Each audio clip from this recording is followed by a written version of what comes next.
Today, I wanted to share with you something that I call second hats. And let me explain what I mean by this. So, we have an emotion, okay? And we notice that we're angry. And then, what happens? We put on, here's my anger hat, that's my first emotion.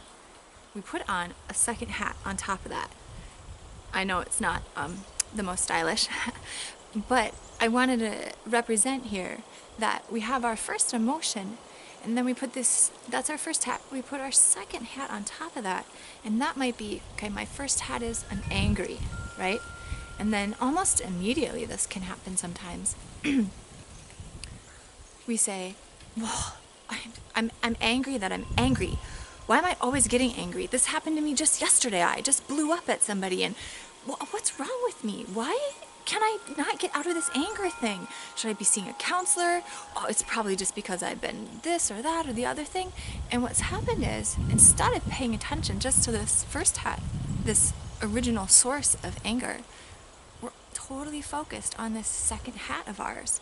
And that makes it really tough for us to move through things. It could be you are feeling guilty. You were going to take your child to the park and you woke up that morning with the 24-hour flu. And you feel guilty because your child is really disappointed. They were really looking forward to it. So were you. And that's your first emotion here. You feel guilty. And because maybe you made a promise and now it's broken and you feel guilty. Yet, you have a good reason. You're sick. You didn't know you were going to get the 24-hour flu. Oh, and I'm feeling so guilty that I'm guilty. I mean, gosh,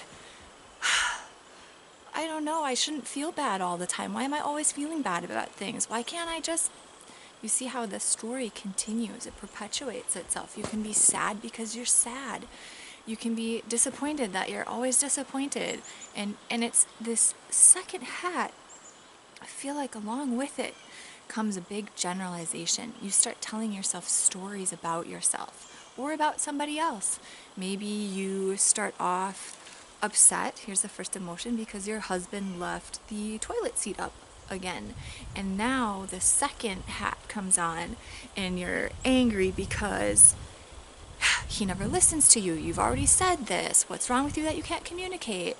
And you start going down the storyline, telling stories about yourself, telling stories about other people, instead of just coming present with this first hat, this first emotion. And the beauty of it is that when you have that first emotion, whether it's sadness, whether it's anger, whatever that emotion is, and in general I'm talking about negative emotions here, the ones that we're trying to get rid of, you can stop, right? You don't have to do anything with it. The bottom line is that the second hat, I want to call this the second hat exercise. I am going to challenge myself, and I'm challenging you too, to notice when you put the second hat on, okay? That's it. It's the noticing. It's just awareness. So awareness is a beautiful thing because give yourself permission to have that first feeling, right? Even give yourself permission to have that second hat, but notice it, okay? The awareness. Oh, I just put on a second hat, right? I'm remembering back to that crazy video where Rebecca put the hat on and off her head a million times. Think about it. Notice it. You don't need to change yourself right now. If you want to, you can. But the beauty about noticing is that suddenly you're here. You realize, oh, I was angry. And then I got angry because I was angry. And then you can go from there. If you never notice that, sorry, little thing. If you never notice that, you may go through all of life only interacting with this second hat, never getting to these feelings, never allowing them to be, and telling stories about yourself and other people. Free yourself of it, and do it just by noticing. Then, when you notice, you can choose action if you want to, because The power is in your hands. The choice is in your hands. How you want to move forward, if you want to move forward. There are some days, I admit, I'll be frustrated with my children, and then I will act out of that frustration, my first hat, and then I'll get a whole host of second hats. I'll be frustrated that I'm frustrated, and I'll feel guilty that I was upset and I acted out and what's wrong with me, and I'm supposed to, be on this self-evolution path. And sometimes I go, you know what? I'm tired. I didn't sleep well. I look at my surroundings, I look at the situation, I notice, and I go, I'm just going to be grumpy for a little bit. But even noticing that allows me then to know where I am, to know what emotion I have, which hat I'm paying attention to. So, to make it clear, we have an initial emotion. That's our first hat. Then we stick on a second hat. So, the challenge is to notice. Hey, notice when you put on the second hat. When you have awareness, decide. Do I want to pay attention to it? Do I want to leave it? Then you can decide.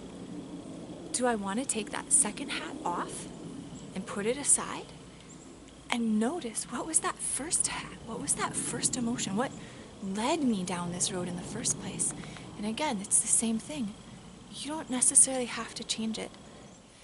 I am here to tell you that I used to do this second hat thing all the time to myself. It was the only way I operated. I lived in guilt and frustration and anger and disappointment of myself because I had those feelings. And it wasn't until I gave myself permission to feel those and I started noticing. I said, all I'm going to do is try to notice. And if you're 10 miles down the road, you had your emotion here and you don't notice it until here, that's fine. Just stop and say, oh, look, here's where I am.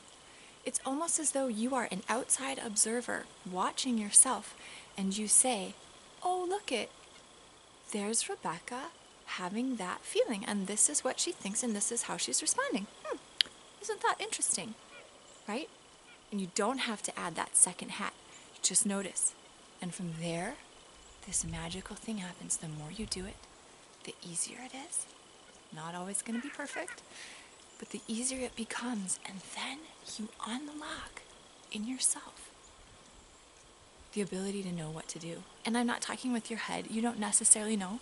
Sometimes it comes to you in a direct, oh, that's right, I should probably get out the coffee for tomorrow morning because I have to get up early. But a lot of times, these are deeper issues.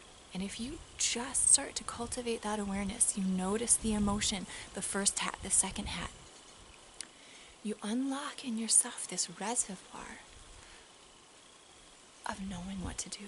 And if you give yourself permission simply to feel, your only homework assignment is to notice.